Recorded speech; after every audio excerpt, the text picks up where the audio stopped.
To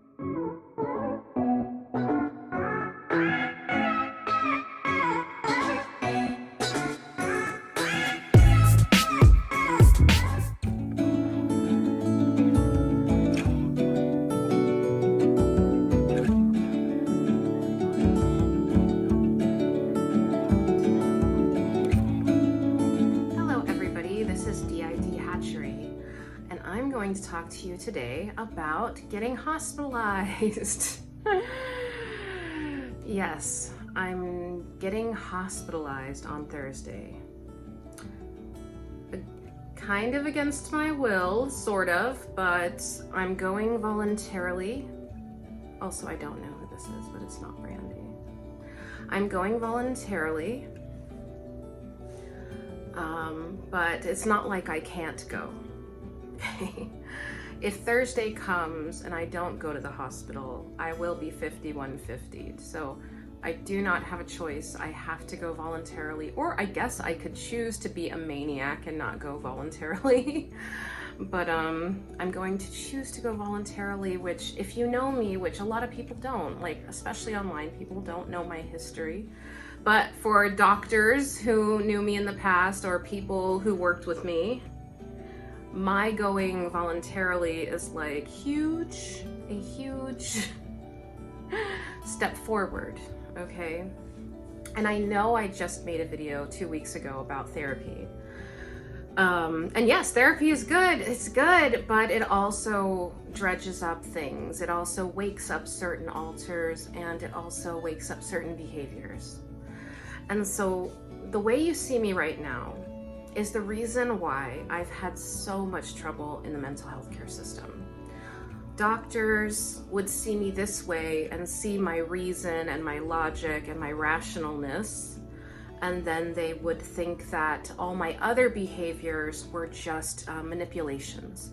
They were just me trying to get attention or just trying to cause trouble or whatever it was. They did not realize often that it was dissociation. And so there was always this incongruity between my speaking self when I'm in front of doctors, because, you know, certain alters talk to doctors when we are in a hospital setting because they want to make sure we can get out, okay? And it's not like I choose the alters, it's more like that's just how it is. And my neurological system decides, you know? And so often in the past when I was in hospitals and doctors would talk to me, they'd be like, you're so reasonable, you're so smart, you're so rational, so what is this other stuff? It doesn't make any sense, it doesn't fit. But they never considered that I had DID. And so now I feel like going into the hospital, I might have to deal with that situation again, in which they see the reasonable me, the part that's not traumatized, or the part that deals with life, and they'll be like, this doesn't make any sense, nothing's adding up, the math doesn't math.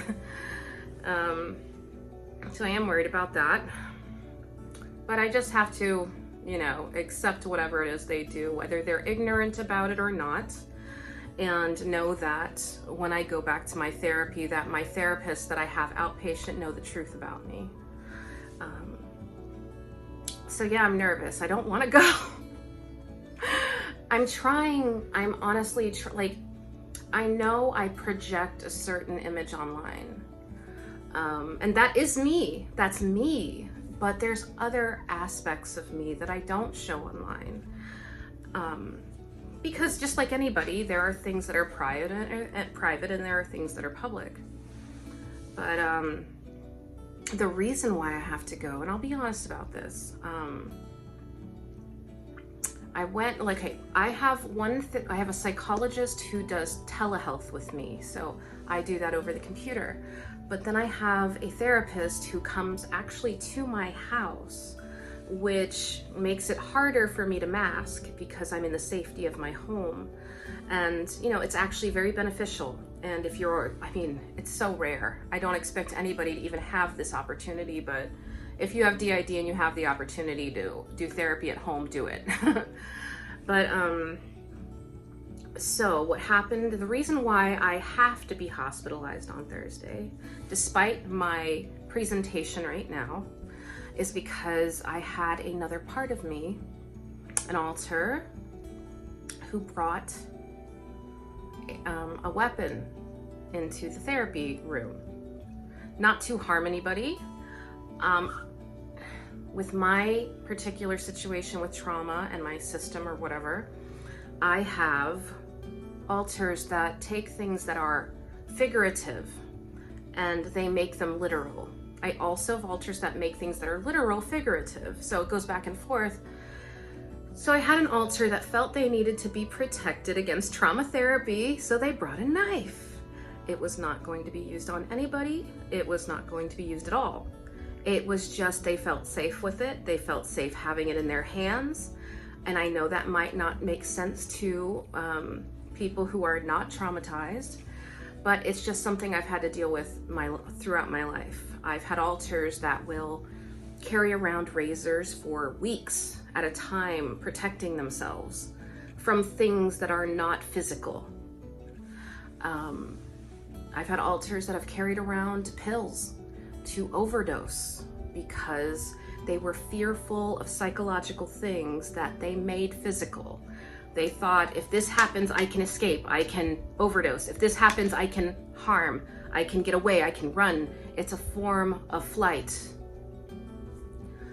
And so, you know, when you're in trauma therapy, things get real and they get really difficult. And so a number of my alters, and one in particular, felt like it wasn't safe to continue. Like things were going to be found out. Not that it wasn't really safe, just in their mind. It was like, this is too close to home. This is too close to home. This is too close to home. I must protect. I must protect. Because when you have trauma, it's not like all your alters are happy little friends in a little house together and they're all like, oh, you have trauma, let me help you with that, and let me help you like tell the doc. Like it doesn't work like that. For my system, it's sort of like I have a bunch of sentries. I have a bunch of people protecting things with their lives, okay? And if they think those things are under threat, they will do whatever it requires to survive. But see, here's the thing, is what they think is required for survival is not necessarily what's required for survival, because they might be responding to things from years and years and decades ago.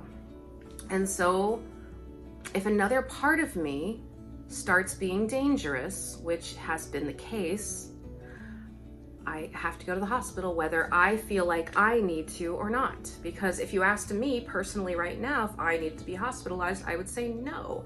I have absolute control over myself. But I'm not the only I'm not the only part here.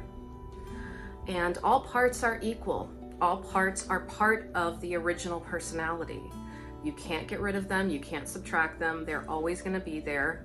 They're either going to be healthier or not as healthy. And so the idea is to make them as healthy as possible so we can all function as one.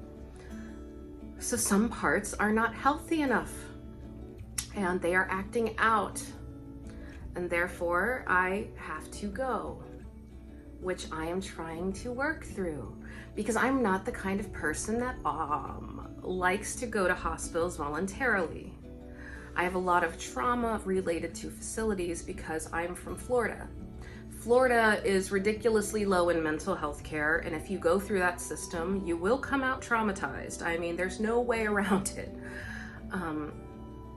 California is not the same. They have higher standards here. In their hospitals, if you work as a technician, you have to have a 4-year degree in psychology. In Florida, in a hospital, if you work as a technician, you have to have a 6-week degree as a CNA, which is what my mother was. There's nothing wrong with being a CNA, but I don't think a CNA license is enough for a psych ward, okay? And so it is different here. I've never been to the facility that I will be going to. I'm terrified.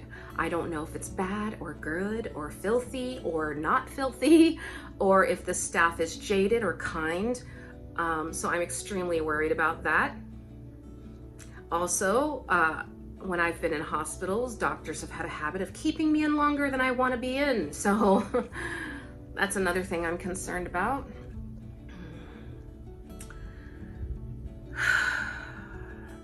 So, like, trauma therapy is not all kittens and sunshine, which is what I said to somebody recently. It's just, it's hard work.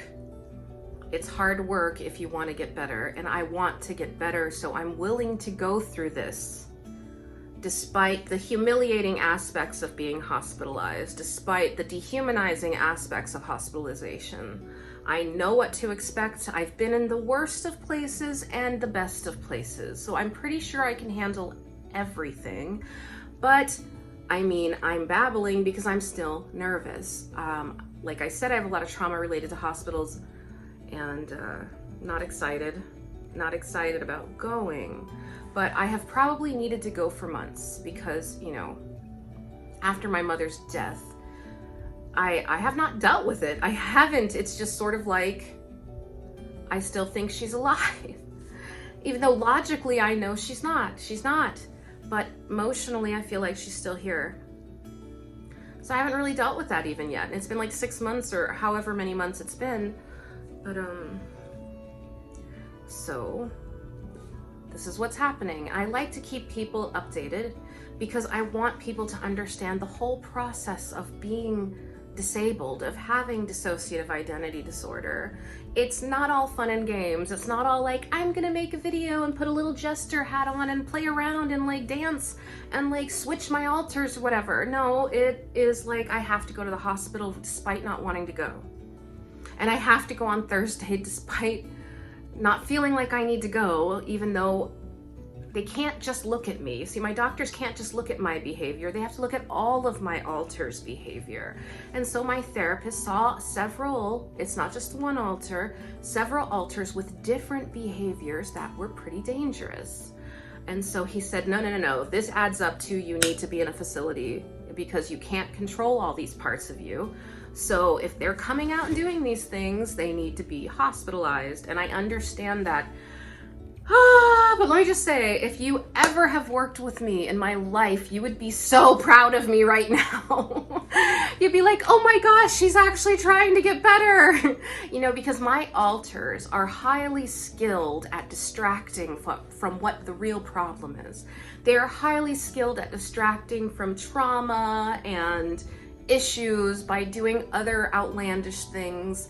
And we've done that throughout our life, not intentionally. It's just how it is. It's just how my system protects us. And so, like I said, I don't know who I am. So if I'm acting a little strange, I'm sorry. But I'm very nervous about this. And I'm just so grateful you all are here to listen to my wild stories. And I promise, after I get out of the hospital, I mean, I'm not even going till Thursday, so I might even have another video prior to then. That I will talk about it. I always promised to make a video after my last hospitalization, which was a year over 16 months ago. But I just couldn't. I couldn't process it, and so when I can't process something, I can't make a video about it. But in this case, I'm actually processing as I'm talking right now, and I've been processing for a few days because it was Thursday when he told me that I had to go regardless, and I don't have a choice, like I have to go. So I have been processing it for a few days, and that's why I guess it was okay to make a video. Very nervous, just very nervous, and I don't know what will come of this. I don't know if it will help or harm. I don't know if I will get extra services out of this or nothing at all.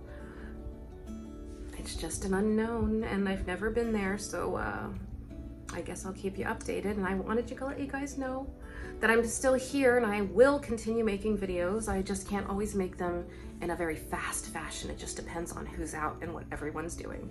And for those who leave me comments that I don't respond to for 2 weeks, I am so sorry. Just understand, I read all of those comments, and I never read them just once. I read comments several times. If I'm feeling sad and somebody's left me a nice comment, I go to those comments to help cheer me up.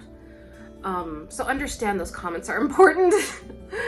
And I hope you all are having a good day, and I love you, and we're okay. We're going to the facility. We're fine.